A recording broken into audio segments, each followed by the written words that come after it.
एक बूढ़े मजबूर पिता।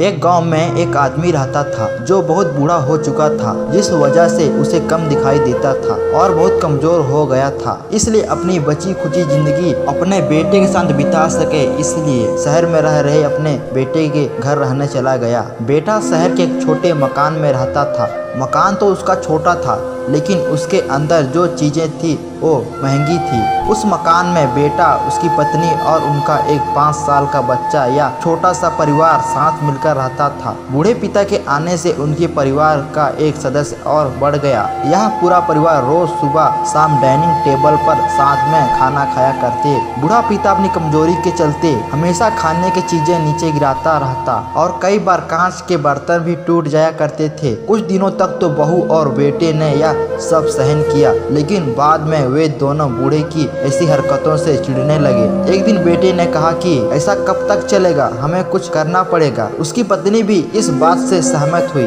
अगले दिन बेटा कहीं से एक पुराना टेबल लेकर आया और घर के एक कोने में उसे रख दिया और अपने पिताजी से कहा कि आप यहीं पर बैठकर खाना खा लिया कीजिएगा। उन्होंने एक लकड़ी का बर्तन भी बनवाया, जिसमें वे अपने बूढ़े बाप को खाना देने लगे। अपने कांच के कीमती बर्तन बचाने के लिए अपने बूढ़े बाप को लकड़ी का बर्तन देने में उन्हें जरा भी शर्म नहीं आई। जब खाने का समय जब होता, बूढ़ा बाप एक कोने पर बैठकर खाता और बाकी का परिवार डाइनिंग टेबल पर खाना खाया करते। डाइनिंग टेबल पर बैठे बैठे दोनों पति पत्नी कभी कभी अपने बूढ़े बाप की तरफ देख लिया करते। बूढ़े बाप की आंखों में उन्हें आंसू भी नजर आते, मगर उन पर कोई असर ही नहीं होता। बूढ़े का पोता भी यह नजारा हमेशा देखता और वह अपने में ही खोया रहता। एक दिन जब पति पत्नी डाइनिंग टेबल पर बैठकर खाना खा रहे थे, तब उनका बच्चा जमीन पर बैठकर कुछ कर रहा था। उन दोनों ने बच्चे के हाथ में लकड़ी का टुकड़ा देखा, लेकिन उन्हें कुछ समझ में नहीं आया